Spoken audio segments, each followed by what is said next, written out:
আল্লাহ পাক রব্বুল আলামিন বলেন, বান্দারে আমি আল্লাহর নিদর্শনগুলো থেকে একটা নিদর্শন হল আমি তোদেরকে জোড়া জোড়া বানাইছি। কোরআন আসেনি, আসে না? আল্লাহ বলেন ওয়া খালাকনাকুম আজওয়াজা, তোদেরকে আমি জোড়া জোড়া বানাইছি, যার জোড়া যেই জায়গায় ওই জায়গায় তোকে বিয়ে করে যেতেই হবে। আল্লাহ আয়াতের মধ্যে বলেন ওয়া জাআলা বাইনাকুম মাওয়াদ্দাতান ওয়া রাহমা।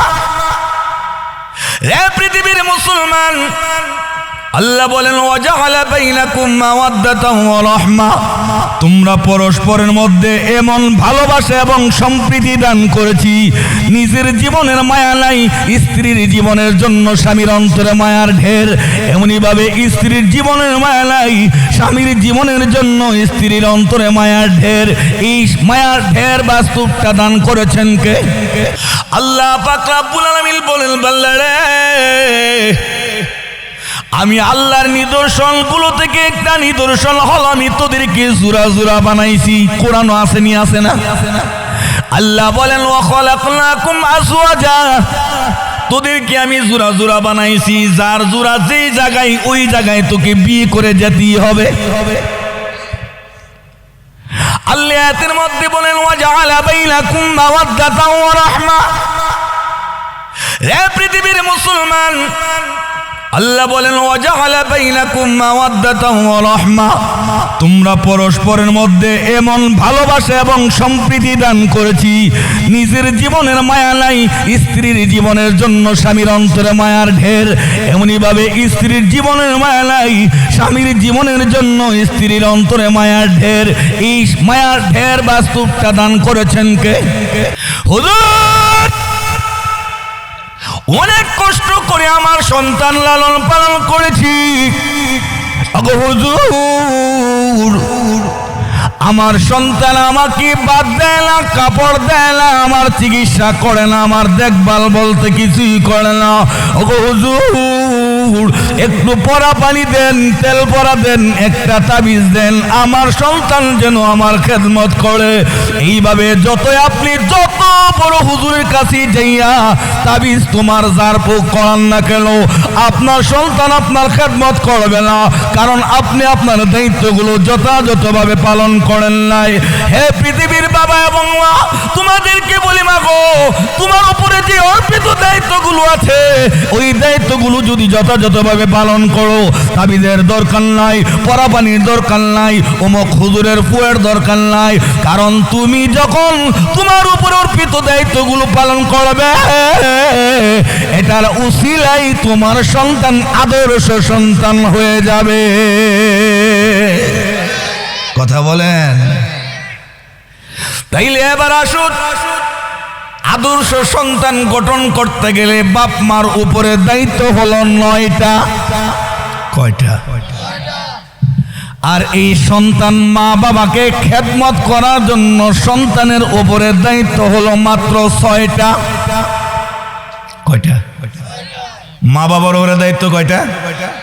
আর সন্তানের উপরে 6 বেশি না 9 বেশি? তাইলে আপনারা যারা আব্বা আছেন, আম্মা আছেন, ওনাদের দায়িত্ব বেশি। কয়টা? এই 9 দায়িত্ব যথাযথ আপনি পালন করলে হুজুরের তাবিজ তোমার ফরাবানি ইত্যাদির কোনো প্রয়োজন হবে না, সন্তান আপনাকে খেদমত করবেই করবে। আওয়াজ দিয়ে বলে। এবার মুরব্বীরা লক্ষ্য করুন, প্রশ্ন করতে পারে হুজুর আমাদের উপরে অর্পিত 9টা দায়িত্ব কি কি? আমি আপনাদেরকে বলবো। প্রথমেই বলছি, বাবা মা পৃথিবীতে আগে আসে, এর অনেক পরে আসে সন্তান। ঠিক নেই ভাইরা আমার? লক্ষ্য করুন, 1 নম্বর, স্বামী এবং স্ত্রী যারা ভবিষ্যতে বাবা এবং মা হবে, যেমন মনে করেন আপনাদের শম্ভুপুরার হলো ছেলে, আমাদের ব্রাহ্মণবাড়িয়ার মেয়ে।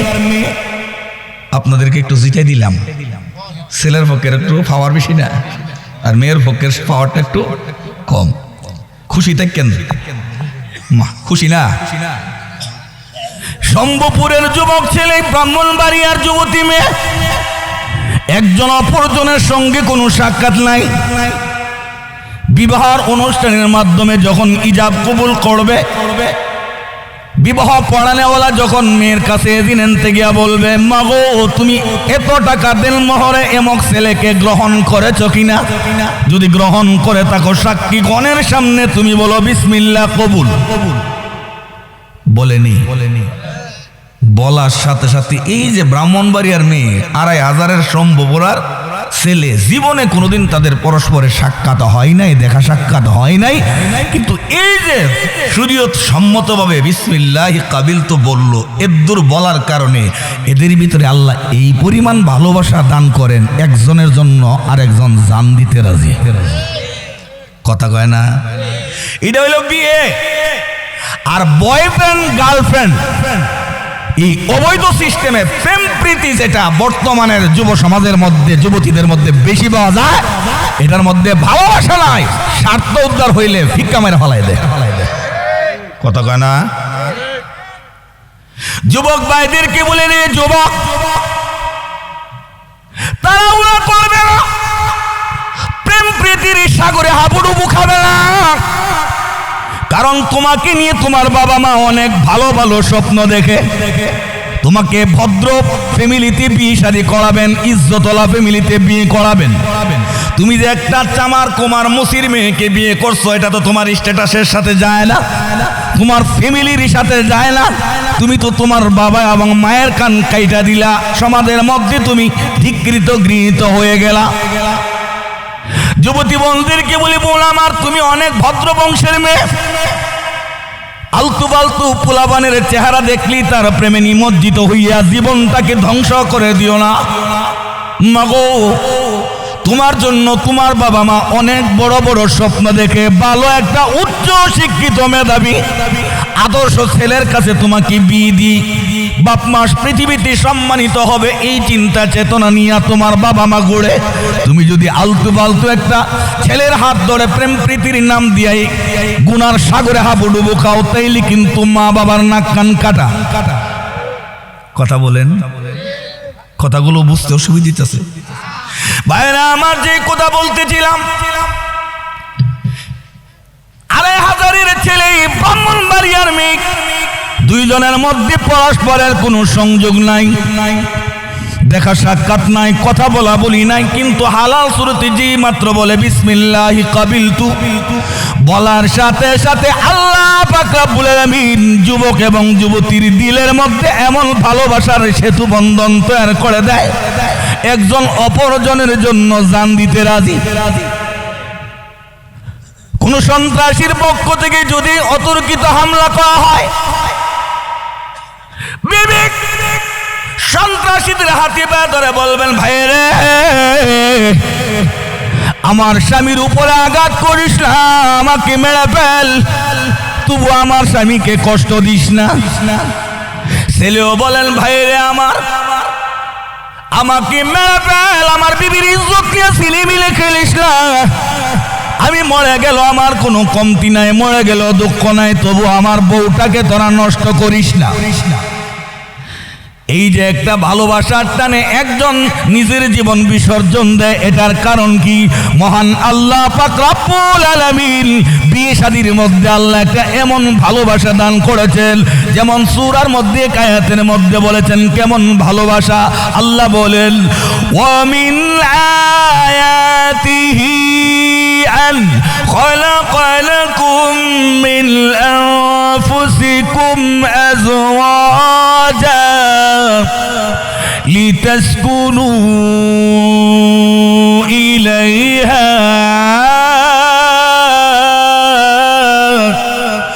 وجعل بينكم مودة ورحمة। আল্লাহ পাক রব্বুল আলামিন বলেন, বান্দারে, আমি আল্লাহর নিদর্শনগুলো থেকে একটা নিদর্শন হল আমি তোদেরকে জোড়া জোড়া বানাইছি। কোরআন আসেনি, আসে না?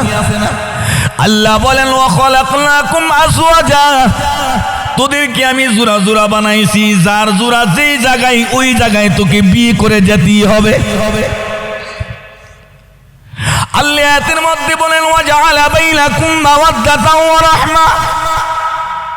হে পৃথিবীর মুসলমান, আল্লাহ বলেন ওয়াজআলা বাইনাকুম মাওয়াদ্দাতাও ওয়া রাহমা, তোমরা পরস্পরের মধ্যে এমন ভালোবাসা এবং সম্প্রীতি দান করেছি, নিজের জীবনের মায়া নাই, স্ত্রীর জীবনের জন্য স্বামীর অন্তরে মায়ার ঢের, এমনি ভাবে স্ত্রীর জীবনের মায়া নাই, স্বামীর জীবনের জন্য স্ত্রীর অন্তরে মায়ার ঢের।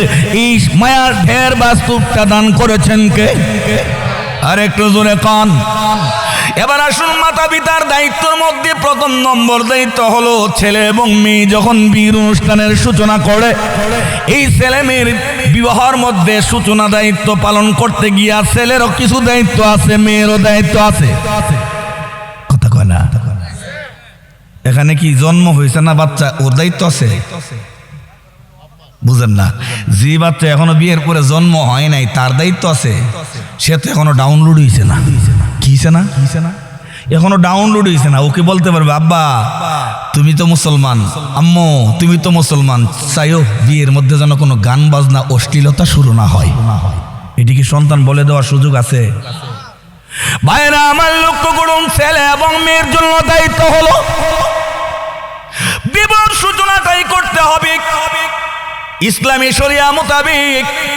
কিন্তু এখন আফসোসের বিষয়, মুসলমানদের বিয়ের অনুষ্ঠান দেখলে বোঝা যায় না এটা ইহুদি খ্রিস্টান হিন্দুর বিয়ে না মুসলমানের বিয়ে। বিয়ের সূচনা লগ্নি দেখা যায় বেশিরভাগ বাংলাদেশে বিয়ে হয় শুক্রবার, বৃহস্পতিবার রাত থেকে গায়ে হলুদের নাম দিয়া ঢাকা থেকে নর্তকীয়ানে ড্যান্স দেওয়ার জন্য শিল্পী আনে ডেক সেট লাগায়, এত ফুল ভলিউমে গান লাগায় আওয়াজ করে, তারা গান শুনে আর নাচে। পাশের বাড়িতে যে একজন বুড়া অসুস্থ টানের রোগী কিংবা হার্টবিট দুর্বল, ওই লোকের যে প্রবলেম হয় এটা একটু খেয়ালও করে না। এমনকি পাশের বাড়িতে একজন মা জননীর সিজারের বাচ্চা হয়েছে, ওই মার যে কষ্ট হয় এটাও চিন্তা করে না। এইভাবে যে গান বাজনা দিয়া বিয়ার সূচনা করে, এটার বরকত থাকবে না। কেন জানেন? আল্লাহ নবী, বিশ্ব নবী রাহমাতুল লিল আলামিন হাদিসের মধ্যে বলেছেন কুল্লু আমরিন যিবালিন লাম ইবদা বিসমিল্লাহি ফাহুয়া আকতা ওয়া ফি রিওয়ায়াতিন ফাহুয়া আবতার আও কামা ক্বাল আলাইহিস সালাম। আল্লাহর নবী, বিশ্ব নবী রাহমাতুল লিল আলামিন সাহাবীদেরকে লক্ষ্য করে বলেন, সাহাবীরা রে, প্রত্যেকটা ভালো কাজ শুরু করো বিসমিল্লাহ দিয়া। যদি বিসমিল্লাহ দিয়া শুরু না করা হয়, কাজটা থাকে লেস কাটা, অর্থাৎ বেবরকতি। অথচ আজকে ওই হাদিস আমরা পড়ি, মুসলমানদের বিয়ের অনুষ্ঠানটা কিন্তু বিশাল একটা বরকতপূর্ণ বিষয়। এই বরকতপূর্ণ বিষয় শুরু করি আমরা গান বাজনা দিয়া। এই গান বাজনা দিয়া আজকে আমাদের মুসলমানদের দাম্পত্য যুগলের বিয়ে শাদী হয় বিদায়, কিছুদিনও বিয়ে শাদী টিকে না। কিছুদিন পরে দেখা যায় স্বামী আটটার সাথে গার্লফ্রেন্ডের নাম দিয়া পরকীয়ায় লিপ্ত, মেয়েও কয়েকটা ছেলের সাথে এঙ্গেজ। এইভাবে তাদের দাম্পত্য জীবন সুখের জায়গায় দুজকের আগুনে পরিণত হয়। এটার মূল কারণ কি জানেননি? এটার তদন্ত নিয়ে দেখেন, ওই যে গান বাজনা দিয়া বিয়ার অনুষ্ঠান শুরু করেছে, এটার বেবরকতি কিছু দিনের মধ্যে প্রকাশিত হয়। কথা বলেন ঠিক নি? আপনারা বিয়ের অনুষ্ঠান গান বাজনা দিয়ে শুরু করবেন? আপনাদের 2500 মনে হয় নাই, না থাকলে আলহামদুলিল্লাহ, না থাকলে আলহামদুলিল্লাহ। গান বাজনা ভালো না খারাপ? কেমন খারাপ? গান বাজনার বেশি খারাপ। গান বাজনার ব্যাপারে কি কোনো আয়াত নাই? আছে সূরা লুকমানে। যদি এখন আউল বাউল আবুল সরকার বা আবুল শয়তান, এই জাতের বাউল টাউল সরকার শয়তানেরা বলে গান বাজনা হারাম নাই, কোন কিতাবে লেখা আছে হারাম বাজনা গান? কানার ঘরের কানা তুই দেখবি কোত্থেকে? তোর তো কিচ্ছু নাই, তোর চোখের লেন্স নাই। কথা কোন ঠিক নেই? গান বাজনা হালাল না হারাম? যেমন আল্লাহ পাক রব্বুল আলামিন কুরআনুল কারীমের মধ্যে বলেন গান বাজনা যে কি জিনিস। আল্লাহ বলেন সূরা লুকমানের 6 নম্বর আয়াত, ওয়া মিনান নাসি মান ইয়াশতারি লাহওয়াল হাদীসি লিয়ুদিল্লা আন সাবিলিল্লাহ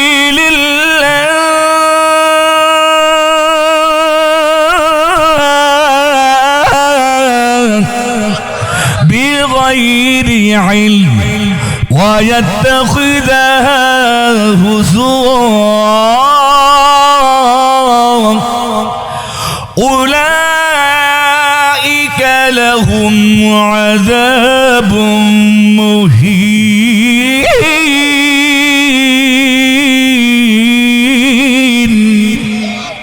আল্লাহ বলেন তোমাদের মধ্যে যারা গান বাজনার যন্ত্রপাতি কিনে, কোরআন শরীফের আয়াত সূরা লুকমান 6 নম্বর, অমিনান নাসি মাইয়াশতারি, মানুষের মধ্যে যারা ক্রয় করে লাহওয়াল হাদিস, গান বাজনার যন্ত্রপাতি, গান বাজনার যন্ত্রপাতি যারা কিনেন নিজে নষ্ট আরো ভালো না মানুষকে নষ্ট করার উদ্দেশ্যে, এমন আছে কিনা? শাস্ত্রলে গিয়া ভদ্রলোক চা খেতে পারে না, টিভির নর্তকীদের নাইসের জ্বালা। ভদ্রলোক বাসে উঠে চড়তে পারে না, বাসের ড্রাইভারের মাথার উপর একটা বাদ্যার বাক্স, কথা কয় না। লঞ্চে দিয়ে যেতে পারে না, লং জার্নির লঞ্চের মধ্যে বিশাল বড় টেলিভিশনে নর্তকীদের ড্যান্স।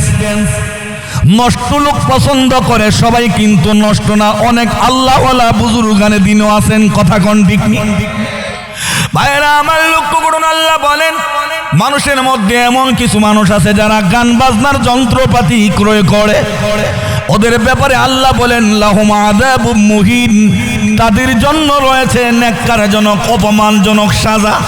তাহলে অপমানজনক সাজা যদি গান শুনলে হয়, গানের যন্ত্রপাতি কিনলে হয়, এই কাজ করা যাবে কি যাবে না? আওয়াজ দিয়ে কন। এমনি ভাবে আল্লাহর নবী বাআতানি রাহমাতাল লিল আলামিন ওয়া হুদাল লিল আলামিন ওয়া আমারানি আযজা ওয়া জাল্লা বিমাহকিল মাহাযিফ ওয়াল মাযামির ওয়াস সালিব ওয়াল আনসাব ওয়া আমরিল জাহিলিয়া। আল্লাহর নবী বিশ্ব নবী রাহমাতুল লিল আলামিন লাগদা বলেন পৃথিবীর মানুষেরা রে শুনে নাও, আল্লাহ আমাকে রহমতের নবী হিসাবে প্রেরণ করেছেন, জনগণের হেদায়েতের দায়িত্ব দিয়ে হাদি হিসাবে প্রেরণ করেছেন। আরো কিছু দায়িত্ব দিয়েছেন, সেটা কি জানো? বিমাহকিল মাহাযিফ ওয়াল মাযামির, তবলচি, হারমোনিয়াম, খেলাধুলার যতগুলো আইটেম আছে, এই আইটেমগুলোকে পৃথিবী থেকে দূরীভূত করা কিংবা ডিলাইট করার দায়িত্ব দিয়ে আল্লাহ আমাকে পাঠাইছেন। সুবহানাল্লাহ জুড়ে কর। রাসূল বলছেন গান বাজনার যন্ত্রপাতি, খেলাধুলার আয়োজনপত্রকে পৃথিবী থেকে উৎখাত করার দায়িত্ব দিয়ে আল্লাহ আমাকে পাঠাইছেন। হাদিসে যদি এই কথা রাসূল বলেন, আর ওদিক দিয়ে সূরা লুকমানে ওমিনান নাসি মাইয়াশতারি ইলা আখিরিল আয়া, এখানে আল্লাহ বলেন আল্লাহ এবং রাসূলের কথার দ্বারা কোনো গানের ব্যাপারে পাইছেননি, গানের পক্ষে জুরে কন, জুরে কন। তাইলে মুসলমান ভাইদের কি বলি, ভাই আমার রে যুবক, বিয়ে করবে তুমি, হে যুবতী বিয়ে করবে তুমি। তোমরা যদি আগে বাকি বাড়ির সকলকে সতর্ক করে বলো, যুবক যদি তার বন্ধু মহল, ছোট ভাই, ব্রাদার, আত্মীয় স্বজনকে খবরদারি দিয়া বলেন ভাই রে আমার বিয়ে করব আমি মুসলমান, আমি মুহাম্মদ রাসূলুল্লাহর উম্মত, আমার বিয়েতে গান বাজনা চলবে না, ডেক্সেট চলবে না, আমার বিয়ের অনুষ্ঠানে কোন নর্তকীর নাচানাচি চলবে না। যদি নাচানাচি কিংবা গানের আয়োজন হয় তাহলে বিয়ে বাড়িতে আগুন ধরবে, আগুন। এইভাবে যদি ছেলে যুবক হুমকি দেয়, অথবা যুবতী যদি তার গার্জিয়ানদেরকে এইভাবে হুমকি দেয়, এই বাড়িতে গান বাজনা হবে না, ঠিক নি ঠিক না? এখন যদি গান বাজনা দিয়া বিয়া শুরু করেন, আপনার দাম্পত্য জীবনে অশান্তি নামলে আল্লাহরও দোষ নাই, আল্লাহর নবীজিরও দোষ নাই, দোষটা আপনার নিজের। কথা কন না কেন? হে ভাইরা আমার লক্ষ্য করুন, আপনারা ধনী মানুষ, আপনারা তো অনেকেই বিল্ডিং তুলেন, কথা কন ঠিক কিনা? 2 তলা 3 তলা 4 তলা 5 তলা যত তালাই তুলেন না কেন, ওই দালানের জন্য কিন্তু একটা স্ট্রাকচার করতে হয়। যিনি ইঞ্জিনিয়ার থেকে আপনারা পরামর্শ নেন, একটা কাগজ লেখা দেয় এই জায়গায় এত সুতা রড, ওই জায়গায় এত সুতা রড, এত আঙ্গুল বা এত ইঞ্চি গ্যাপ গ্যাপ। জোরে কর না কেন? এখন যদি আপনি পণ্ডিতি করেন আর বলেন ইঞ্জিনিয়ার রড তো নিজের বাপের টাকা দিয়া কিনবে না, কারণ 1 লাখ টাকা টন রড, ইঞ্জিনিয়ার কলম দেয়া খুঁচা দিয়ে লিখতে আর কি, আপনি ভাবছেন রড 3-4টা কমায়া এটার ভিতরে জিংলা ঢুকাই দিবেন?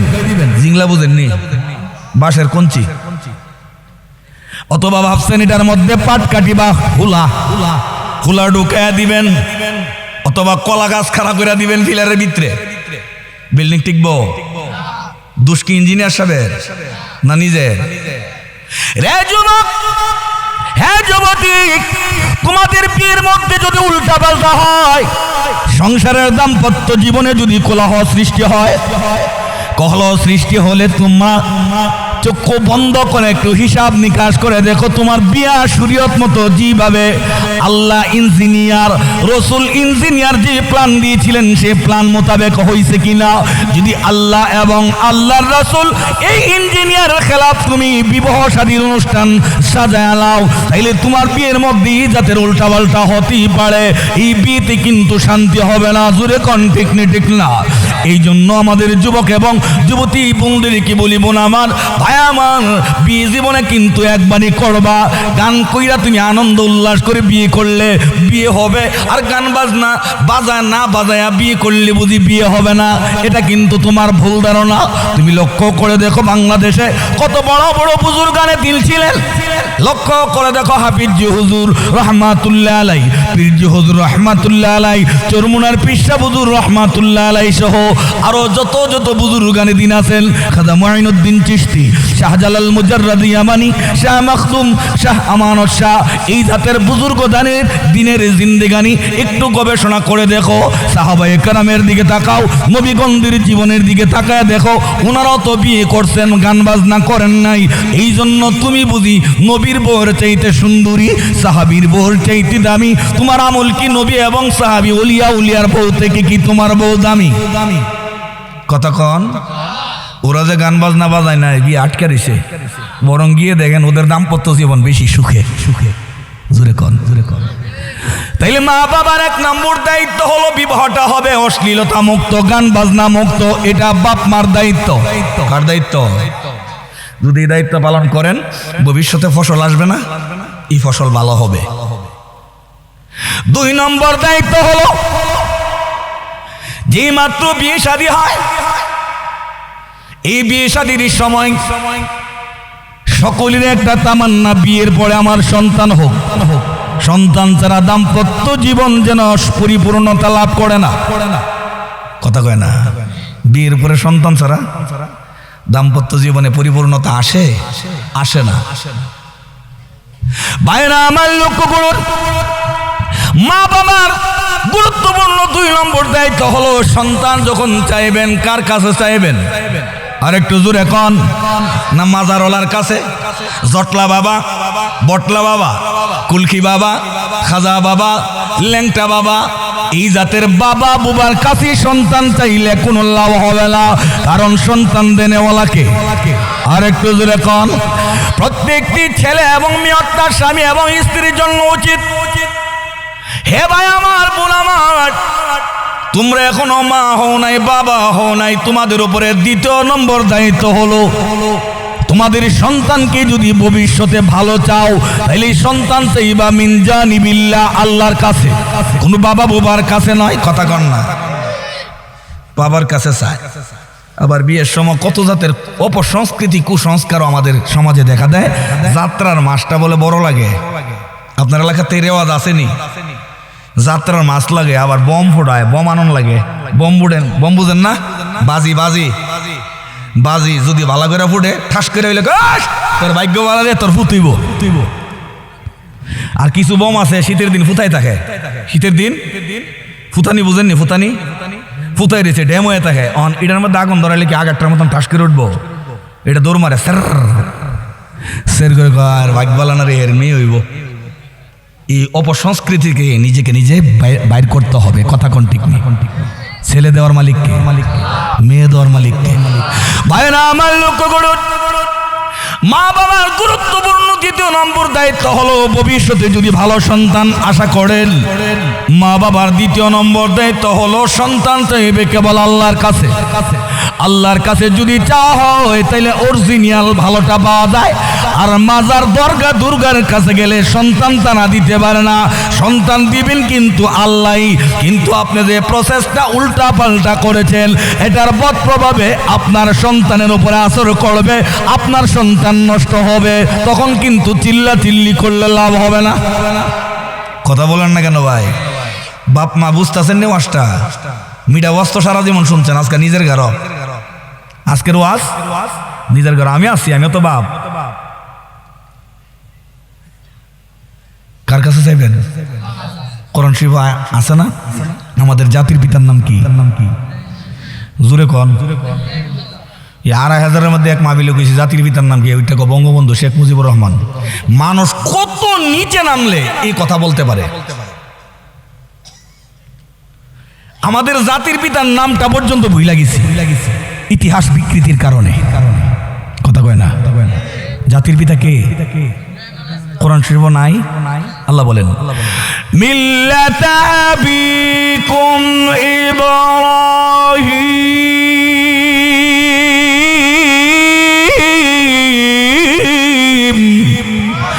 ওয়া সাম্মাকুমুল মুসলিমিন।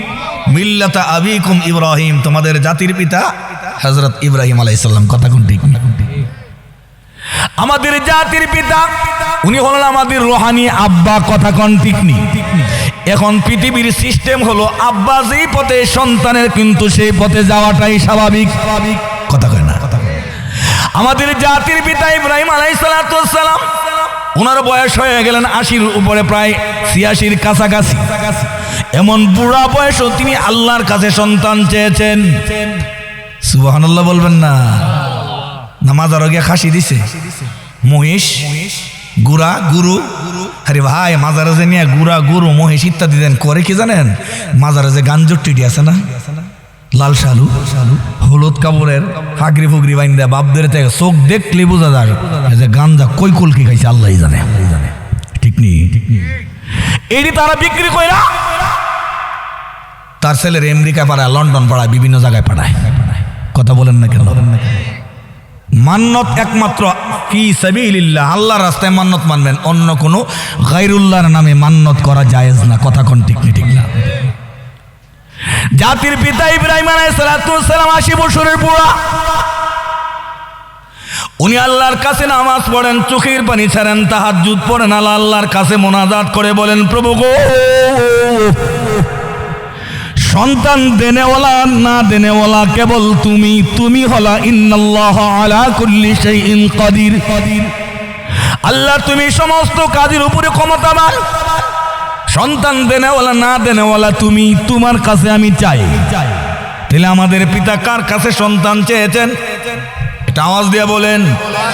আমরা তার সন্তান হয়ে সন্তান চাইব কার কাছে? উনি যে সন্তান চেয়েছেন কোরআন শরীফের আয়াত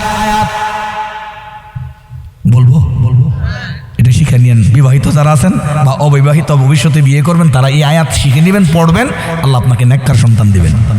সুবহানাল্লাহ বলবেন না? আয়াতটা হলো এই,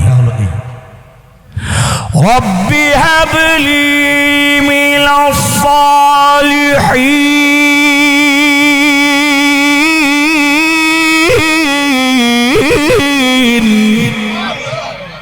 রব্বি হাবলি মিনাস সালিহিন। প্রভু গো, আমাকে তুমি পুণ্যবান নেককার সন্তান দাও। জোরে শুনে কোন সুবহানাল্লাহ। আল্লাহর খলিল ইব্রাহিম আলাইহিস সালাম মুসলমানদের জাতির পিতা, এত বড় পয়গম্বর যাকে আল্লাহ খলিল বলে সম্বোধন করেছেন। এই খলিলুল্লাহ সম্পর্কে কোরআন শরীফে আয়াতের অভাব নাই। বিশাল বিশাল আয়াতে কারিমা ওনার শানে নাজিল। এত বড় পয়গম্বর, মাজার, দরগা, দুর্গা, ওনার বাপ হতো মূর্তি বানাইতো, মূর্তির কাছে গিয়া প্রণাম দিয়া সন্তান চাই নাই। সন্তান চেয়েছেন কার কাছে? কেমনে চেয়েছেন? উনি বলেন, রব্বি হাবলি মিনাস সালিহিন, হে প্রভু তুমি আমাকে পুণ্যবান সন্তান দাও, যেই সন্তান আমার ফরমাবরদার হবে, যেই সন্তান আমার ইজ্জত সম্মান নষ্ট করবে না, যেই সন্তান আমার বংশের উজ্জ্বল প্রদীপ হবে, যেই সন্তানের দ্বারা আমি মাথা উঁচু করে সমাজে চলতে পারবো, এমন সন্তান দিও না যেই সন্তান আমার ইজ্জত নষ্ট করবে। আজকে আমাদের সমাজে দেখা যায় এমন কিছু সন্তান আছে যার কারণে ইজ্জতওয়ালা বাবা আমার ইজ্জত দুলিশাত হয়। যারা ইজ্জত নিয়ে মাথা উঁচু করে সমাজে সব সময় চলেছে, এই কুসন্তানের শয়তানের কারণে মা বাবা দাপাস করে এমনভাবে জমিনে পড়ে যায়, সমাজে কোনোদিন দাঁড়ায় কথা বলতে পারে না, বলতে গেলেই তারে ধমক দেওয়া বসে দেওয়া হয়। এইগুলো সমাজে আছে কি আছে না? আওয়াজ দিয়ে বলেন না ভাই। যুবক ভাই খেয়াল করে শুনেন, মাথা গরম হয়েন না। আপনার বয়স হলে বাপ মা আপনাকে সময় মতো বিয়ে করাবে, ইজ্জত নষ্ট করেন না। কথা কন না কেন?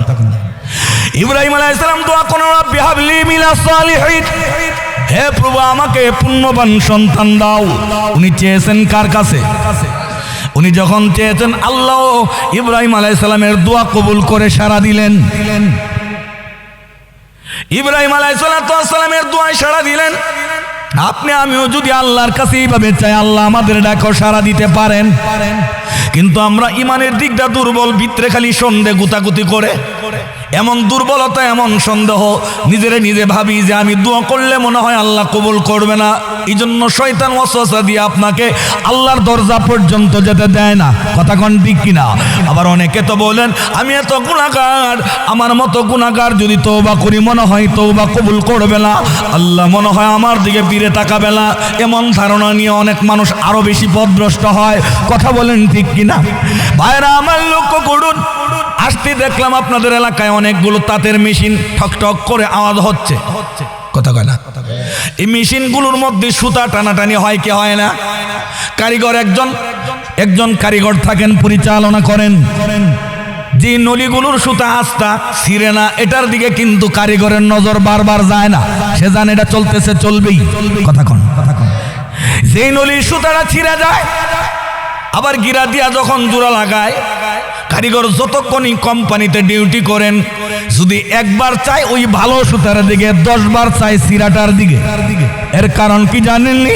কারণ তার ভিতরে আতঙ্ক, এটা তো ছিঁড়ে গেছে, না জানি আবার ছিঁড়ে যায়। কথা কয় না?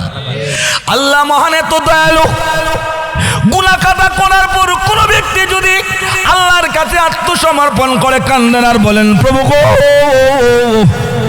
সারাটা জীবন গুনাহ করছি, সিনেমা দেখছি, কত অন্যায় কাজ করেছি, আমার মাথা থেকে নিয়ে পা পর্যন্ত গুনায় জর্জরিত, ডানে বামে সামনে পিছনে গুনাহ ছাড়া আমার আর কোনো উপায় নাই, কিছুই দেখি না, যা করেছি ভুল করেছি, হে প্রভু তোমার কাছে এখন তওবা করলাম, আর জিন্দেগিতে কোনোদিন আমি আর গুনাহ করব না, তোমার দরবারে হাজিরা দিলাম।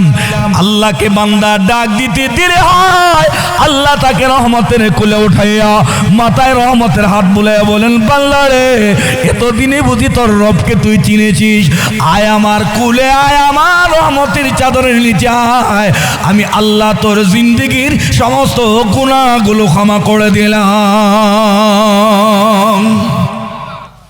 গুনাহকারীদের মাপ নাই, তাইলে এত ওয়াসওয়াসা কেন? শয়তান এত ধোঁকা দেয় কেন?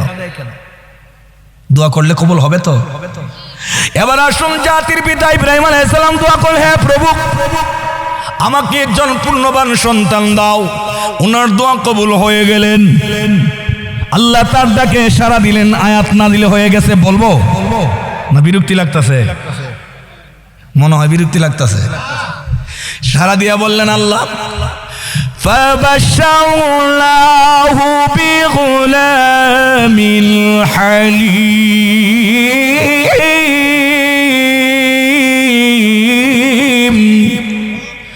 আল্লাহ বলেন, ফাবাশশারনাহু বিগুলামিন হালিম, আমার ইব্রাহিম আমার কাছে নেককার সন্তান চেয়েছে, গায়রুল্লাহর দিকে সে ভ্রুক্ষেপ করে নাই, মনোনিবেশ করে নাই। আমার ইব্রাহিম যে আমার কাছে রব্বি হাবলি মিনাস সালিহিন বলে দোয়া করেছে, ইব্রাহিম রে তুমি শুভ সংবাদ গ্রহণ করে নাও।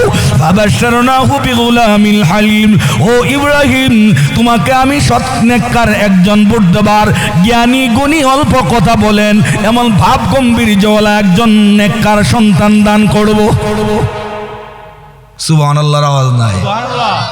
আল্লাহ বলছেন তোমাকে একজন জ্ঞানী গুণী অল্প কথা বলে নেককার পুণ্যবান সন্তান দান করব, যে হবে তোমার ফরমা বরদার, তুমি হুকুম করতে দেরি মানতে দেরি হবে না। সুবহানাল্লাহ জোরে কন।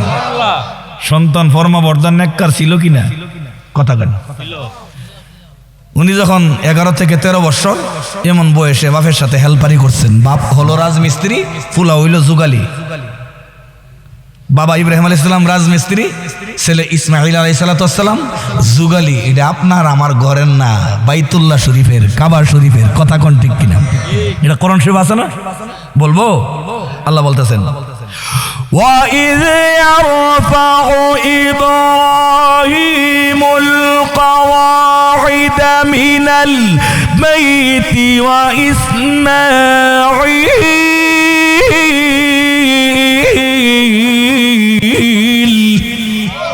وَإِذْ يَرْفَعُ إِبْرَاهِيمُ, যখন ইব্রাহিম আলাইহিস সালাম পাথর উত্তোলন করছিলেন, এটার সাথে হেল্প করছিলেন কে?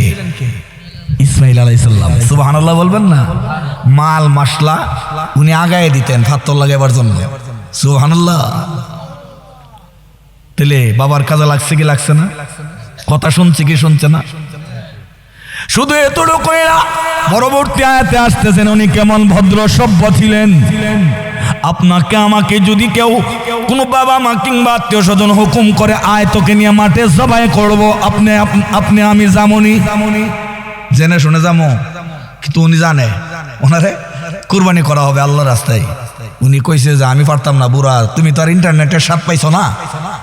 আমি তো ইন্টারনেটের স্বাদ পাইছি, ইন্টারনেট যে কি মজা, মজা আধুনিক যুগে আসছি, তুমি মরো আমি বাচ্চা লই। এই জাতের জবাব দিছেন তিনি। কথা কন না গেলাম কেমন নেককার সন্তান, একটু খেয়াল করেন। একদিন ইব্রাহিম আলাইহিস সালাম নিজের ছেলেকে স্বপ্নে দেখলেন আল্লাহ রাস্তায় কুরবানি দিচ্ছেন। এটা কোরআন শরীফ আছে, বলবো? قال يا بني إني رأيت في المنام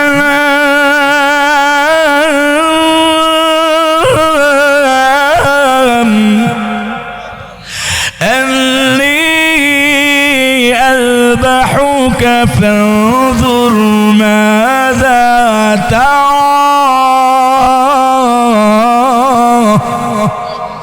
ইব্রাহিম আলাইহিস সালাম বলেন ক্বালা ইয়া বুনাইয়া, হে আমার আদরের সন্তান, রে সন্তান, বুড়া বয়সে তোমাকে আমি পেয়েছি, পাওয়ার পর আমার উদরে রাখতে পারি নাই। আল্লাহর হুকুম হয়েছে ফিলিস্তিন থেকে তোমাকে সৌদি আরবে রাখার জন্য। নির্জন মরুপ্রান্তরে তোমাকে রেখে গেলাম। আল্লাহর হুকুম, আস্তে আস্তে তুমি বড় হয়েছো, এখন কাজ করতে পারো, বাবার সঙ্গে ছোট ছোট কাজে সাহায্য সহযোগিতা করতে পারো। কিন্তু আল্লাহর হুকুম হলো ইন্নী রাআইতু ফিল মানাম, নিশ্চয় আমি স্বপ্নে দেখেছি, মিন জানিবিল্লাহ, আল্লাহর তরফ থেকে। উনি কি বলেছেন জানুনি? আন্নী আযবাহুকা ফানজুর মাযা তারা, আমি দেখছি তোমাকে আল্লাহর রাস্তায় কুরবানি দিচ্ছি, এই ব্যাপারে তোমার মতামত কি? বাবা এবং ছেলে দুইজনে পরামর্শ করেন, ফানজুর মাযা তারা, তোমার এই ব্যাপারে রায় কি, মতামত কি? বাবা যেমন ছেলেও তেমন, বাবা যেমন পয়গম্বর ছেলেও তেমন পয়গম্বর। দোয়া তো করেছেন আল্লাহর কাছে, এই জন্য নেককার সন্তান পেয়েছেন। এবার সন্তান ডাক দিয়ে বলেন, যে ডাকটা দিয়েছেন এই ডাকটা কোরআন শরীফে আছে, বলবনি? ছেলে বলেন, ইয়া আবাতি ফাআল মা তু'মারু সাতাজিদুনি ইনশাআল্লাহু মিনাস সাবিরিন।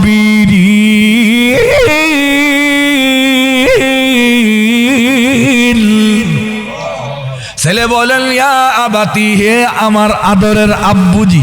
কত মায়ার ডাক, সুবহানাল্লাহ। ইয়া আবাতি, আমার আব্বাজি, ইফআল মা তু'মারু, আপনি আল্লাহর তরফ থেকে যা আদিষ্ট হয়েছেন বাস্তবায়ন করেন। অর্থাৎ জবের জন্য আমি প্রস্তুত। সুবহানাল্লাহ বলবেন না? সাতাজিদুনি ইনশাআল্লাহু মিনাস সাবিরিন। আব্বা গো, আপনি আমাকে ধৈর্যশীলদের অন্তর্ভুক্ত পাবেন।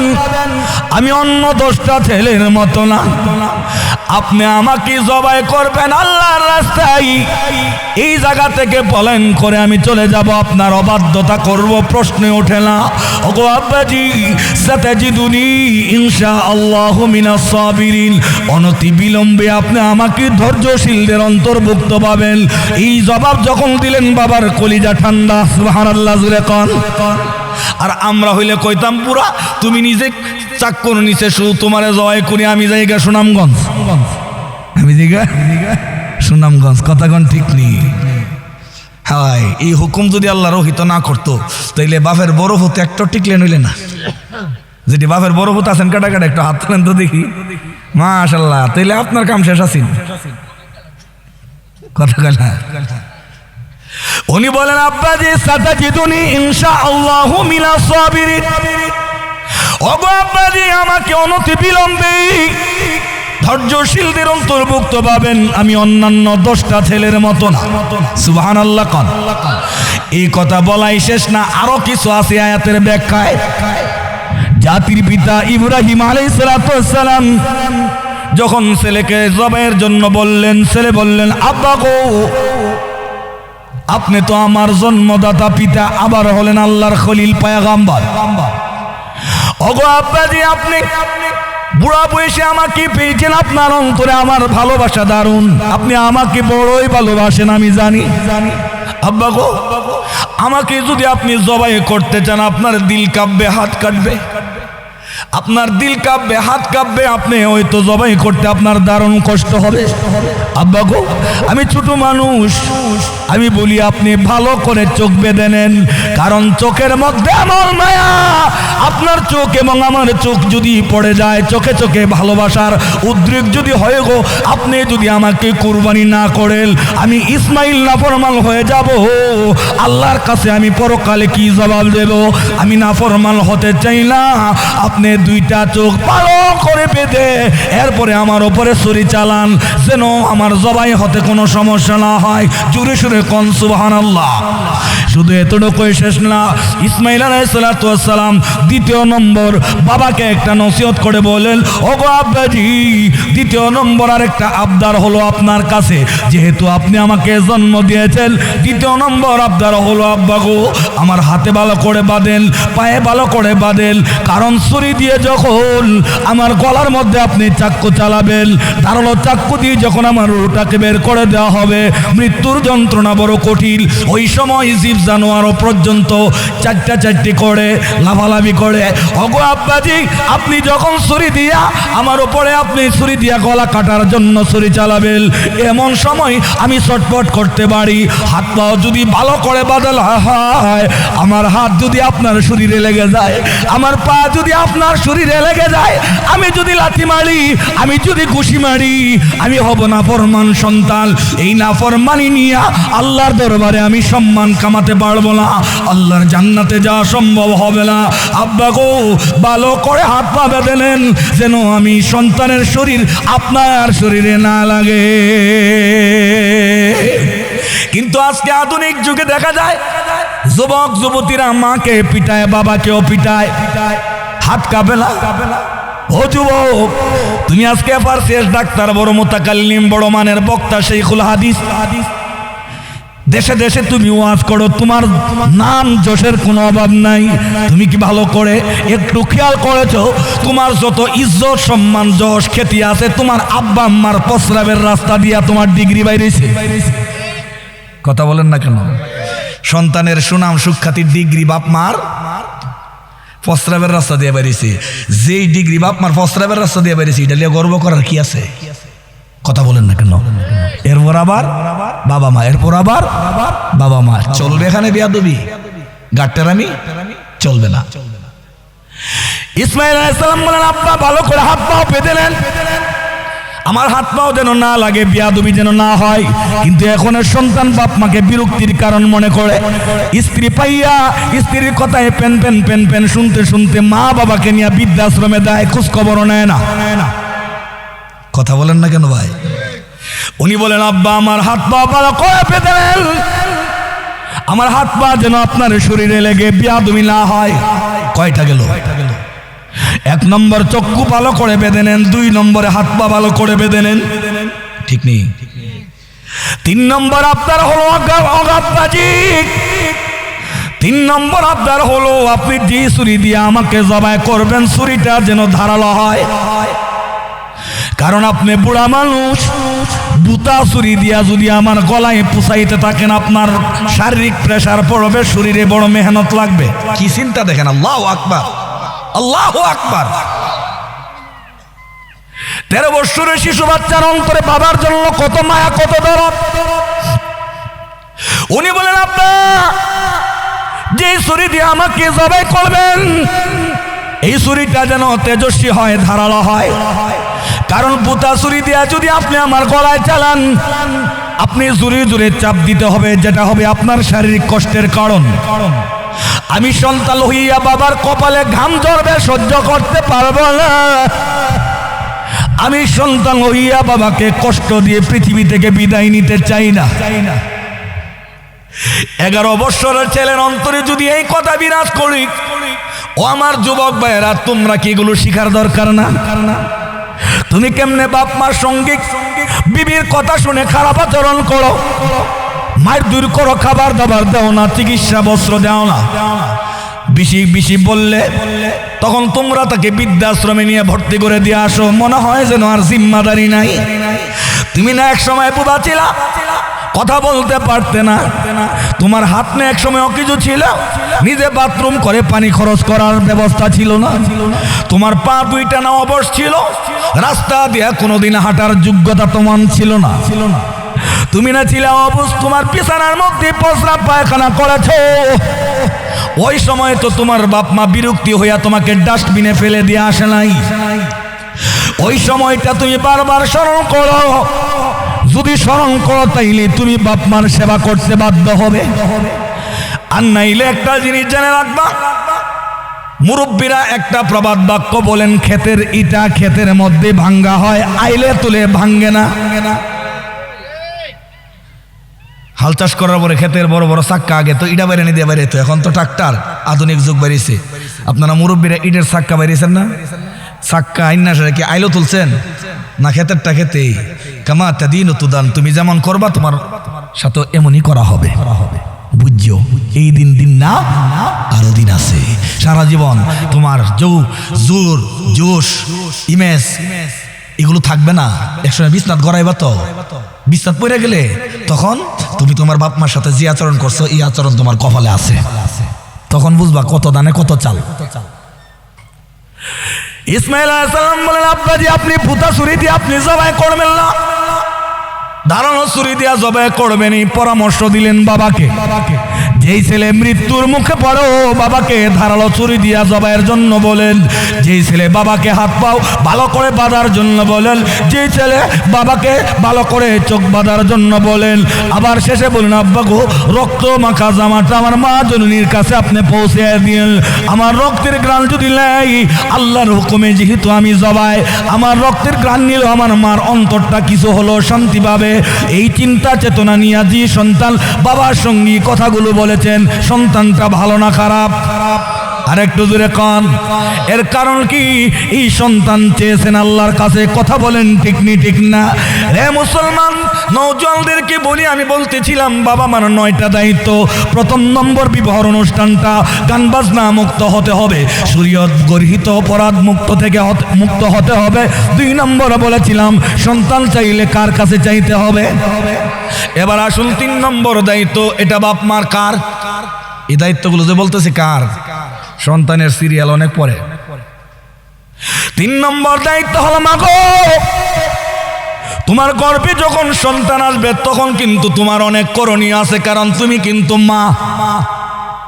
আর বাবার জন্য দায়িত্ব আছে। ও স্বামী, তোমার বউয়ের পেটে যখন বাচ্চা আসবে তোমারও করণীয় আছে, তোমার ইনকাম যেন হালাল হয়। সুদের টাকা, ঘুষের টাকা, বিভিন্ন জনকে ঠকায়া ধান্দা পে বান্দ্রামি করে টাকা ইনকাম করে বউকে খাওয়াইতে পারবে না, ঠিক নেই? মা বোনদেরকে বলি, ও মা, তোমার পেটে যখন বাচ্চা আসে স্টার জলসা বন্ধ করো, টেলিভিশনের সিনেমা দেখা বন্ধ করো, ফেসবুক ইন্টারনেটের আশেপাশে জিনিসগুলো দেখা বন্ধ করো। কারণ তোমার পেটে যখন বাচ্চা আসবে তুমি যা করবা এটার প্রভাব পড়বে বাচ্চার ওপরে। জোরে কান। তাকওয়া পরহেজগারি হাসিল করো, যে পরিমাণ তাকওয়া তোমার মধ্যে পাওয়া যাবে এটার প্রভাব পড়বে বাচ্চার গায়ে। এই জন্য ভারতের একজন বিজ্ঞ ডাক্তার বলেছেন, মা যখন অন্তঃসত্ত্বা হয়, এই মা যদি কোনো পুরুষের পোশাক পরে, যেমন আমাদের দেশে এমন কিছু দেখা যায় কিনা, লেডিস জন্ডিস এমন নাই, মেয়েরা ফুল প্যান্ট পরে শার্ট পরে এমন আছে না? হিন্দু ডাক্তার গবেষণকেরা বলছে আজকে যে সমাজে হিজড়ার দল দেখা যায়, বেশি বেশি হিজড়া আছে না? হিজড়া চিনেন না? তৃতীয় লিঙ্গ। এই হিজড়াগুলো যে হয়, হিন্দু ব্যক্তি বলতেন যেই সমস্ত মহিলারা বাচ্চা পেটে আসার পর পুরুষের পোশাক পরবে, এই মহিলার পেট থেকে হিজড়া সন্তান জন্ম হবে। হিন্দু ডাক্তার যদি গবেষণা করে কথা বলেন, পোশাক পরবে উপরে, পোশাক পরলে যদি এটার প্রভাব পড়ে বাচ্চার গায়ে, তাইলে আপনি এটার উল্টাটা একটু লক্ষ্য করে দেখেন। মহিউসুন্নাহ বড় পীর আব্দুল কাদের জিলানীর দিকে, কথা কোন ঠিক কিনা? ওনার আম্মা জানের জীবন ইতিহাস অনেক লম্বা, আমি সেদিকে যাব না। মুদ্রা কথা হলো, বড় পীর আব্দুল কাদের জিলানীর আম্মাজান মহিউসিনারি ছিলেন, 18 পারা কোরআন শরীফের হাফেজা ছিলেন। প্রতিদিন তিনি 18 পারা কোরআন শরীফ পড়তেন। ওনার পেটে যখন বড় পীর আব্দুল কাদের জিলানী এসেছেন, এই যে 18 পারা করে তেলাওয়াত করেন, ইনি যখন প্রসব করলেন বাচ্চা, এই বাচ্চা যখন আস্তে আস্তে বড় হলো, মক্তবে নিয়ে যখন ভর্তি করলেন, হুজুর পড়াইতে লাগলেন, পড়ো ইকরা বিল আলিফ, আলিফ তুমি পড়ো। উনি বললেন, হুজুর আলিফ কেন পড়বো? কারণ আমার পেটের ভিতরে মহান আল্লাহ বিসমিল্লাহর বা থেকে নিয়ে 18তম পারার শেষ পর্যন্ত আমার মুখস্থ আছে। মার পেটে বাচ্চা নিয়ে যদি আকাম কুকাম করে, এটা বাচ্চার উপরে বদ প্রভাব পড়ে। বাচ্চা পেটে নিয়ে যদি কোরআন তেলাওয়াত করে, জিকির আজকার করে, দরুদ ইস্তিগফার পড়ে, তাইলে এটার প্রভাবও বাচ্চার উপরে পড়ে। কথা বলেন ঠিক নি ঠিক না? এই দায়িত্বটা কার? সন্তানের না বাবা মার? সন্তান তখন ফেডো, সন্তান পেটো, পেট থেকে কি টেলিফোন করতে পারবো, আব্বা আমি তো ফেটো আইছি, এখন কিন্তু আর গুনার কাজ করো না, হারাম ইনকাম করো না, মাগো এখন আর তুমি গুনার কাজ করো না, টিভি ভিসিআর ইত্যাদি দেখা হারাম টারাম খাইয়া তুমি জীবন গঠন করো না। এটা কি পেট থেকে বলা সম্ভব? এই দায়িত্বটা কে পালন করবে? বলবো একটা ঘটনা। মেম্বার সব আসেনি, সাইরা দিমো সারতো না, তো এটি সারতো না, এটা বেসুবিরে বন্ধা। ভাইরা আমার লক্ষ্য করুন, মা কেমন হওয়া দরকার। আফগানিস্তানের প্রেসিডেন্ট ছিলেন, নাম তার দুস্ত মোহাম্মদ খান। আমার মাদেরকে বলি একটু খেয়াল করে শুনেন, যুবক ভাই যারা বিয়ে করছেন তাদের বিয়ে শুনেন। আফগানিস্তানের রাজা, নাম তার দুস্ত মোহাম্মদ খান। উনি একদিন ওনার বিবির কাছে আসলেন, সালাম দিয়ে বললেন, বিবি গো, আমার রাষ্ট্রের মধ্যে সন্ত্রাসী বাহিনী ঢুকেছে, মনে হয় রাজত্ব আর টিকবে না, তারা চতুর্দিক দিয়ে আক্রমণ করতেছে, আমার রাষ্ট্র হেফাজত করা বড় কঠিন। তবে একটা কাজ তো করছি বিবি, তুমি মনে কষ্ট নিও না। বিবি বললেন, কি হয়েছে? দুস্ত মোহাম্মদ খান বললেন, বিবি, বিয়ের দীর্ঘদিন পরে আমার যে একটা মাত্র সন্তান, তোমার একটা মাত্র সন্তান, এই ছেলেটাকে সেনা প্রধান বানাইয়া, সেনাপতি বানাইয়া যুদ্ধের ময়দানে পাঠাইয়া দিছি, মনে কষ্ট নিও না, কারণ আমার দেশ বাঁচাতে হবে। কথা বলেন ঠিক নি ঠিক না? দুস্ত মোহাম্মদের বিবি বললেন, আলহামদুলিল্লাহ, হে স্বামী, আমার ছেলে দেশের জন্য সৈনিক, দেশ প্রহরী। কারণ আল্লাহর নবী, বিশ্ব নবী রাহমাতুল্লিল আলামিন বলেছেন, যারা দেশকে রক্ষার জন্য পাহারাদারি করে, নাইট ডিউটি হোক, ডে ডিউটি হোক, আল্লাহর নবী বলেন, হাদিসের মধ্যে আছে, উটের দুধ যদি দহন করা হয়, বালতির মধ্যে ফেনাটা যতক্ষণ অবশিষ্ট থাকে, এতক্ষণ পর্যন্ত যদি কেউ রাষ্ট্রের পাহারাদারির কাজে নিয়োজিত হয়, মহান আল্লাহ ওই ব্যক্তির জন্য জান্নাত ওয়াজিব করে দেয়। তাহলে আমার দেশের আর্মি ভাই যারা আছেন, র্যাব, পুলিশ, বিশেষ করে বর্ডার গার্ড, ওনাদের বেলায় এই সব আছে কি আছে না? কতক্ষণ না গেলে দেশপ্রেম, হুব্বুল ওয়াতানি মিনাল ঈমান, দেশের ভালোবাসা হৃদয়ে লালন করা ঈমানের দায়িত্ব। কথা কোন ঠিক নেই? দোস্ত মোহাম্মদের বিবি বললেন আলহামদুলিল্লাহ। এবার দোস্ত মোহাম্মদ খান বললেন আলহামদুলিল্লাহ তো বলছো, তবে দুঃসংবাদও আছে। বললেন কি দুঃসংবাদ? দোস্ত মোহাম্মদ খান বললেন বিবি গো, সরকারি সিআইডি বাহিনী মারফত জানতে পেরেছি তোমার ছেলেকে যে যুদ্ধের ময়দানে পাঠিয়েছি, শত্রু বাহিনীর দৌড়ানি খায়া আত্মগোপন করেছে, পলায়ন করেছে।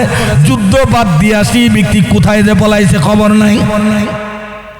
দোস্ত মোহাম্মদের বিবি ডাক দেওয়া বললেন কোশ্চিন কাল অসম্ভব না, কারণ আমি এমন সন্তান জন্ম দেই নাই যে সন্তান শত্রু বাহিনীর ধাওয়া খেয়ে পলায়ন করবে। আমার দৃঢ় বিশ্বাস আপনার ছেলে বীর বিক্রমে বিজয়ের মালা গলায় পড়ে রাজপ্রাসাদে ফিরে আসবে। মহিলার দীপ্ত কণ্ঠের আওয়াজ শুনে দোস্ত মোহাম্মদ খান ভাবলেন মহিলার সাথে কথা বাড়ায় লাভ নাই, যেহেতু তারা না কাসাতলা কল অর্ধেক বুদ্ধি সম্পন্ন, আমি যাই। উনি কথা না বাড়ায় চলে গেলেন। 2 দিন পরে আবার হাসি খুশি হাস্যোজ্জ্বল চেহারা নিয়ে বিবির সামনে এসে বললেন আসসালামু আলাইকুম রহমতুল্লাহ। সুবহানাল্লাহ কইতেন না? বিবিরে সালাম দেওয়া ভালো না খারাপ? প্রেম বাড়বো, ভালোবাসা বাড়বো, দিবেন নি না? আবার যদি কোন এটা তো আমরা ঘরের তাইন, আমরা ঘরের তাই হেরে আবার কেমনে সালাম দেই? আমরা তো এত লাজুকের লাজুক, রাস্তার সাইডে সব উদাম কইরা মাথাটা নিচের দিক দিয়ে কামসারি। বিবি বললেন আমার ছেলে কোশ্চিন কালেও পরাজিত হবে না। চলে গেলেন দোস্ত মোহাম্মদ। 2 দিন পরে হাস্যাস চেহারা যেন মুস্কুরানা মুস্কি হাসি ভাসমান। সালাম দিলেন, বিবিকে ডাক দিয়ে বললেন ওগো বিবি, তুমি বিজয়ী হইলা, তোমার কতই সত্যে পরিণত হয়েছে, আমি তোমার কাছে হেরে গেলাম। হ্যাঁ বিবি, সংবাদ পেয়েছি তোমার ছেলে শত্রু বাহিনীকে দেশের বর্ডার থেকে উৎখাত করে বীরের মালা গলায় পড়ে বীর বিক্রমে আমার রাজপ্রাসাদের দিকে ফিরে আসতেছে।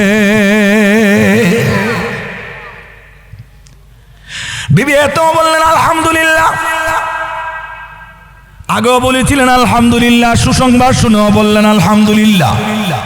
দোস্ত মোহাম্মদ এবার বিবিকে প্রশ্ন করলেন বিবি গো, আমি রাজত্ব চালাই, আমি পুরুষ, পুরুষের তো ধৈর্য শক্তি বেশি, আমি যার উপরে অ্যাক্টিভ না, স্যাটিসফাই না, এই জিনিসটা কেমনে তুমি হয়ে গেলে অ্যাক্টিভ? তোমার কোন বলে তুমি বলিয়ান হয়ে বলছো তোমার ছেলে পরাজিত হতেই পারে না, কারণ তুমি তো একজন মা। রহস্য কি আমাকে জানাও। দোস্ত মোহাম্মদ খানের বিবি ডাক দিয়ে বললেন স্বামী গো, আমার যে গোপন রহস্য আছে আমি নিয়ত করেছি মরণের আগ পর্যন্ত কারো কাছে বলবো না। সুবহানাল্লাহ, বুঝতে অসুবিধা হইতেছে। আমি নিয়ত করেছি মরণের আগ পর্যন্ত কারো কাছে বলবো না। দোস্ত মোহাম্মদ ডাক দিয়ে বললেন ওগো বিবি, স্বামী আর স্ত্রীর মধ্যে এমন লুকালুকি ঠিক না, কারণ তুমি আমার জান, আমি তোমার জান। ঠিক নেই? ঠিক নেই? হুন্না লিবাসুল লাকুম ওয়া আনতুম লিবাসুল লাহুন্না। স্বামীর পোশাক স্ত্রী, স্ত্রীর পোশাক স্বামী। কে বলছেন? কথা কয় না কেন? হে বিবি, আমরা এক অপরের পোশাকের মতো, পোশাক যেমন গায়ে লেগে থাকে আমরাও তো ওতপ্রোতভাবে জড়িত। তুমি গোপন রহস্য আমার কাছে উদ্ঘাটন করলে সমস্যা নাই, বলতে পারো। উনি বললেন জীবন গেলেও বলবো না। এবার রিকোয়েস্ট করতে লাগলেন দোস্ত মোহাম্মদ। স্বামীর রিকোয়েস্ট মানতে তিনি পরিশেষে বাধ্য হলেন। দোস্ত মোহাম্মদ খানের বিবি ডাক দিয়ে বলেন ওগো স্বামী, ভেবেছিলাম রহস্য উন্মোচন করবো না, এখন বলতে বাধ্য হলাম, তাইলে শুনেন।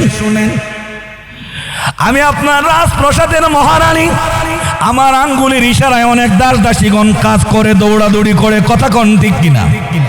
তবে আমি যদিও এত বড় পাওয়ারফুল হয়ে থাকি, অবশ্যই আমি আপনি শুনলেন যেদিন থেকে আপনার সন্তান আমার পেটে আসছে, এদিন থেকে আমি নিয়ত করেছি জিন্দেগিতে কোনোদিন হারাম খানা আমার পেটে আমি ঢুকাবো না।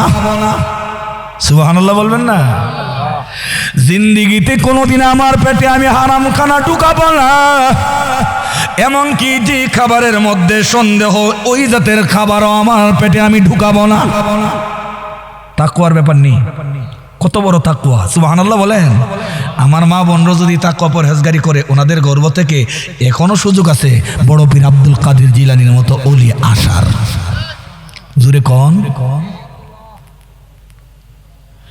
আমি সন্দেহজনক খাবার ঢুকাই নাই, হারাম খাবার আমি খাই নাই। 10 মাস 10 দিন পর্যন্ত বেছে বেছে আমি হালাল খাবারগুলো আমার পেটে আমি ঢুকাইছি। ওই খাবার থেকে রক্ত তৈরি হয়েছে, সন্তান তৈরি হয়েছে। আমি জানি হালাল থেকে কখনো হারাম জাদা তৈরি হয় না। সুবহানাল্লাহ, আস্তে কইেন, আমি সাইরা দেম, আপনারা বুঝছি ফুটাই গেছেন গা। 2 নম্বর রহস্য স্বামী, এই সন্তান যখন ভূমিষ্ঠ হলো, অন্যান্য মাদের মতো আমি বাচ্চা চিল্লা চিল্লি করলে তার মুখে আমি দুধ তুলে দিতাম না। 2 বছর পর্যন্ত দুধ খাওয়ানো শরীয়তের মাসআলা, কথা বলেন ঠিক না? ওগো স্বামী,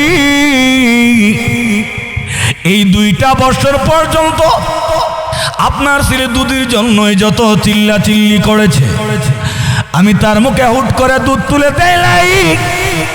প্রথমত আমি ওযু করেছি, এরপরে 2 রাকাত নামাজ পড়েছি। 2 রাকাত নামাজ পড়ে তার মুখে আমি দুধ তুলে দিয়েছি। এটা একদিনের ঘটনা না, পাক্কা 2টা বছর পর্যন্ত আমার সন্তানকে ওযু করে নামাজ পড়ে দুধ খাওয়াইছি। আমার দৃঢ় বিশ্বাস ছিল আমার সন্তান কোনোদিন কাপড় সহাতে পারে না, বাতিল শত্রু বাহিনীর কাছে মাথা নত করতে পারে না। এটার উপরে ভিত্তি করে আমি বলেছি আমার সন্তান পরাজিত হবে না ইনশাআল্লাহ। সুবহানাল্লাহ বলবেন না? এই ঘটনাটার দ্বারা কি বুঝলেন? বাপ মা যদি সচেতন হয়, এই বাপ মার গর্ভ থেকে আজাদ কুদাত সন্তান তৈয়ার হবে না। কয়টা গেল দায়িত্ব বাপ মার?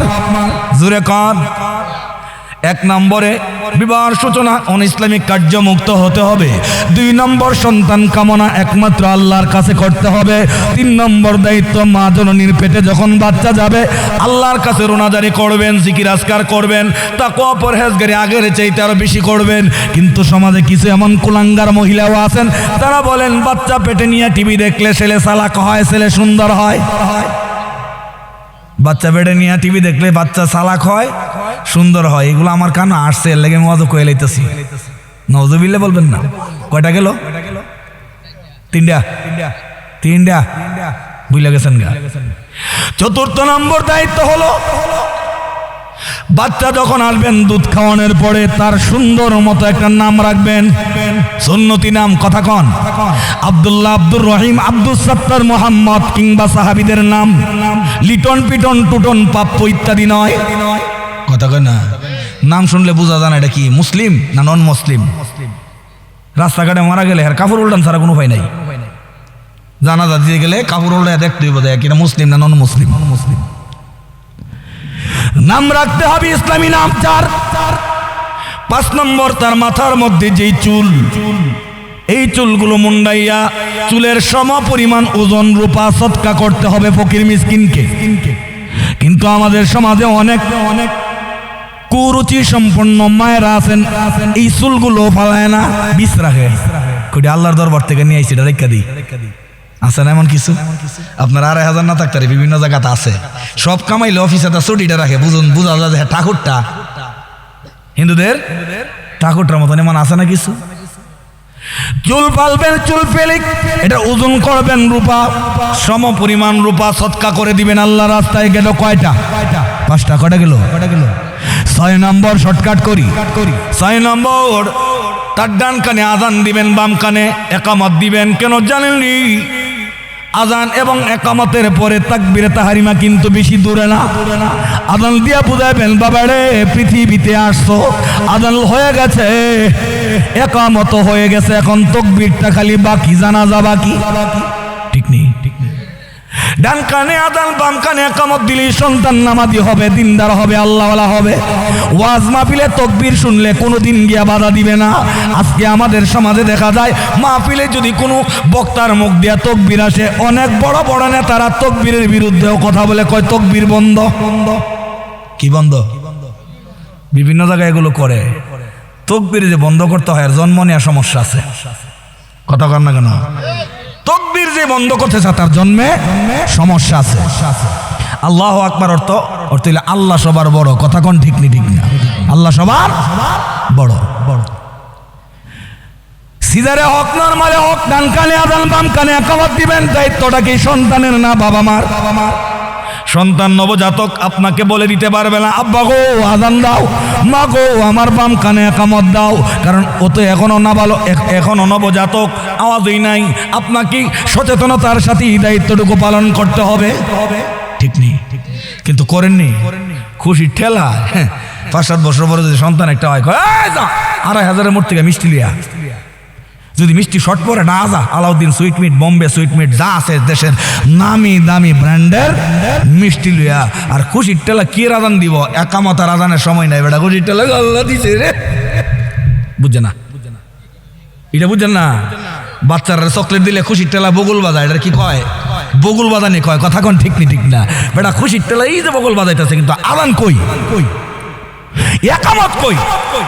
এই যে আযান একামত দিলেন না, আপনি বাপ মা হইয়া অলসতা করলেন, এই সন্তান রাস্তার সাইডে সেনসেনায়া কুত্তার ডকারিয়া মুদবো। মুরব্বীর সামনে বিড়ি খাইয়া মুরব্বীর মুখটার মধ্যে বিড়ির ধোঁয়া ছাড়বো। কথা বলেন না কেন?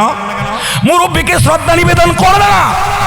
ছোট্টদের প্রতি তার ভালোবাসা, স্নেহ মমতার বহির্প্রকাশ ঘটবে না, কারণ তার আযান নাই, একামত নাই, আল্লাহর নাম তো শুরু লগ্নে সে শুনে নাই। তার দিলটা কেমন? কাসাট কুলুবহুম, তার হৃদয়টা হবে পাথর, কিংবা পাথরের চেয়ে তারও শক্ত। কথা কোন ঠিক না? ঠিক না? এই জাতের যুবকরাই মুরব্বীর সাথে বিভিন্ন জাতের বেয়াদবি করে, মুরব্বীকে থাপ্পড় দেয়, মুরব্বীর সাথে দুর্ব্যবহার করে, বাপ মার সাথে দুর্ব্যবহার করে। কথা কোন ঠিক না? ঠিক না? তাইলে এই 6 নম্বর দায়িত্বটা সচেতনতার সাথে বাপ মা পালন করবেন তো? কার দায়িত্ব? জোরে কন। 8 নম্বর হলো, 7 নম্বর হলো আকিকা করবেন। আকিকা দিলে বালা মুসিবত দূর হয়। অনেক বাপ মায়ের স্বামী করে আকিকা দেয় না। ছেলে হলে 2টা খাসি কিংবা 2টা ছাগল, অথবা গরুতে যদি হয় 2টা নাম দেন। তৌফিক না থাকলে একটা নাম দিলেও চলে, একটা নাম দিলেও চলে। কথা কোন ঠিক? মেয়ে হলে একটা খাসি, ছেলে হলে 2টা দিলে কি লাভ হয় জানেননি? as-sadaqatu taruddul bala wa tazidu fil umri। সৎকার দ্বারা বালা মুসিবত দূর হয়, সৎকার দ্বারা হায়াতের মধ্যে বরকত হয়।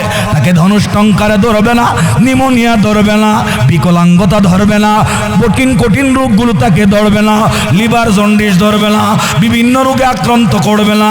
যারা আকিকা ঠিক মতো দেয় না, এদেরকে ভালো বয়স হইলে দেখা যায় বিভিন্ন বড় বড় রোগে আক্রমণ করে। এর কারণ কি? ওই যে রাসূলের সুন্নাত জায়গা থেকে বর্জন করছে, এই জন্য সন্তানের উপর এটা গড়ায়া যায়। কথা বলেন না ভাই? করবেন তো আকিকা।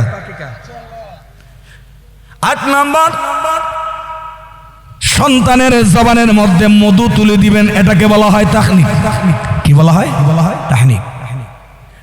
বাচ্চার মুখের মধ্যে আলতু করে মধু খাওয়াবেন। মধু খাইলে কণ্ঠস্বর ভালো হয়। মধু হলো রাসূলের সুন্নাত। পৃথিবীর সব জিনিসের মধ্যে রোগ বালা মুসিবত কিছু না কিছু থাকতে পারে। আল্লাহর নবী, বিশ্ব নবী রাহমাতুল লিল আলামিন বলেন, উম্মতে মধু হলো মরণ ছাড়া সমস্ত রোগের শিফা। মধু সমস্ত রোগের শিফা। মরণ ছাড়া যত কঠিন রোগ আছে সব ভালো করে মধু। আর মধু খাইলে বাচ্চার কণ্ঠস্বর ভালো হয়, আওয়াজ ভালো হয়, সাউন্ড ভালো হয়, তেলাওয়াতে মজা আসে। খাওয়াবেন তো বাচ্চারে? কয়টা গেল? এই দায়িত্ব কি সন্তানের না বাবা মার? এবার আসুন 9 নম্বরটা বলি। 9 নম্বর দায়িত্ব হলো বাচ্চার জবান যখন ফুটবে তখন আল্লাহ বিল্লাহ তাল্লাহ, আল্লাহর নাম কালিমা শিক্ষা দেন। জবানটা ফুটা মাত্রই কো আল্লাহ, ভালো করে কইতারে না, এরপরে কো আল্লাহ আল্লাহ, ল্যাংটা আছে। কথা কোন ঠিক নেই? ওই যে বাপে যে সরমনের মুরিদ পিসা বুজুরে যে ওজিফা দিয়া দিছে, বাপ যে করো জিকির করে, এটা তো দেখে এদিকে আল্লাহ আল্লাহ। কথা কোন ঠিক নেই? নিষেধা কিন্তু হের মেশিন লড়ে। খবরও নাই, কথা কোন ঠিক নেই। ছোট্ট মানুষ জিকির করতেছে নি করতেছে না, প্রভাব পড়ে কি পারে না। 9 নম্বরে তাকে আল্লাহর নাম শিক্ষা দেন। এরপরে যখন আস্তে আস্তে হাঁটি হাঁটি পা পা করে বড় হবে, জবানটা যখন পুরা ক্লিয়ার হবে, তখন তারে সকালের মক্তব কিংবা মাদ্রাসায় ভর্তি করেন দিন শিক্ষা দেওয়ার জন্য। কথা কন না কেন? কিন্তু আমরা আমাদের সন্তানকে দিন শিক্ষার জন্য সকালের মক্তব কিংবা নুরানি কিন্ডার গার্ডেনে পাঠাই না, পাড়ায় আমরা ইংলিশ মিডিয়াম কিন্ডার গার্ডেনে, যেখানে কোরআনের তালিম নাই, তরবিয়ত নাই, খালি শিক্ষা দেয় র্যাট, ইন্দুর, ক্যাট, বিলাই, ডগ, কুত্তা। কুত্তা, বিলাই, ইন্দুর, ইডি শিখলে কিতা লাভ করলো? এটা মুসলমানের বাচ্চা। রাসূলুল্লাহ বলেছেন হাদিসে, কুল্লু মাউলুদিন ইউলাদু আলাল ফিতরা ফাআবওয়াহু ইউহাফিদানিহি ওয়া ইউনাসসিরানিহি ওয়া ইউমাজ্জিসানি। প্রত্যেকটা সন্তান ভূমিষ্ঠ হয় ইসলাম ধর্মের উপরে। ইহুদির ঘরে যে বাচ্চা ভূমিষ্ঠ হলো ইসলামের উপরে ভূমিষ্ঠ হলো, খ্রিস্টানের ঘরে যে বাচ্চা ভূমিষ্ঠ হলো ওই বাচ্চাটা ইসলাম ধর্মের উপরে ভূমিষ্ঠ হলো, হিন্দুর ঘরে যে বাচ্চা ভূমিষ্ঠ হলো ইসলাম ধর্মের উপরে ভূমিষ্ঠ হলো, অগ্নি পূজকের ঘরে যে বাচ্চা ভূমিষ্ঠ হলো ইসলাম ধর্মের উপরে ভূমিষ্ঠ হলো। তাহলে সে অরিজিনাল হিন্দু হয় কেন, খ্রিস্টান হয় কেন, ইহুদি হয় কেন, অগ্নি পূজক হয় কেন? এই কেনর জবাব নবীজি হাদিসের পরবর্তী প্যারায় বলেছেন, ফাআবওয়াহু ইউহাফিদানিহি ওয়া ইউনাসসিরানিহি ওয়া ইউমাজ্জিসানি। তার বাবা এবং মা তাকে অরিজিনাল হিন্দু বানায়, খ্রিস্টান বানায়, ইহুদি বানায়। যখন বয়স হয় খ্রিস্টান হলে খ্রিস্টানদের চার্চে নিয়ে যায়, আর ইহুদি হলে ইহুদিদের ডেকোতে নিয়ে যায়, আর হিন্দু হলে হিন্দুদের মন্দিরে নিয়ে যায়, অগ্নি পূজক হলে শিখা চিরন্তনের কাছে নিয়ে যায়, মুসলমান হলে আঙ্গুলে ধরে ধরে মসজিদ মাদ্রাসায় নিয়ে যায়। কথা কন না কেন? তাহলে সন্তানকে ইহুদি খ্রিস্টান বাপ মায়ে বানায়, কে বানায়? যখন জবান ক্লিয়ার হবে তারে কোথায় নিয়ে ভর্তি করবেন? জুড়ে বলেন। কিন্তু মাদ্রাসায় ভর্তি না করে সবাই মক্তব, সকালে যে মক্তবগুলো হয় মহল্লার, এটা পর্যন্ত ভর্তি করে না বেড়া, ইংলিশ মিডিয়ামে ফাঁস করে লাগবে। ফরাই কি কাপড় জানেন? তার সূচনাই শুরু হয় খ্রিস্টানদের পোশাক দিয়া। এদের পর্যন্ত হাফ প্যান্ট পরে না কিন্ডার গার্ডেনে। কথা বলেন না কেন? এদের পর্যন্ত হাফ প্যান্ট পরে না। তাহলে ফরস্তরক হওয়ার ট্রেনিং লইতেছে ছোট সময় থেকে। এরপর বুকের মধ্যে একটা টানা বেল দেন, ক্রস। এই ক্রসটা হলো খ্রিস্টানদের ক্রুশ, খ্রিস্টানদের ক্রুশ চিহ্ন। কথা বলেন না কেন ভাই? অসুবিধা আছে, সাইরাদি মতো গুছাইতেছে, বুঝতেছেন না? খ্রিস্টানদের ক্রুশ। এরপরে মাথায় টুপি দেওয়া সুন্নত, কিন্তু টুপির বদলে এরা পরে কুকরু কুক, ক্যাপ ক্যাপ। কথা কয় না কেন? এই পোশাকগুলো কি মুসলিমদের পোশাক? মান তাশাব্বাহা বিকওমিন ফাহুয়া মিনহুম। যে যেই দলের সাথে সামঞ্জস্য রাখে তার হাসর মাহশরও কিন্তু তার সাথেই হবে। আওয়াজে কন। আর শিখে কি? কোরআনের আয়াত নাই, হাদিস নাই, কালিমায়ে তৈয়বা, কালিমায়ে শাহাদাত, ইমানে মুফাসসাল, ইমানে মুজমাল, এগুলো তো নাই। শিখায় কি?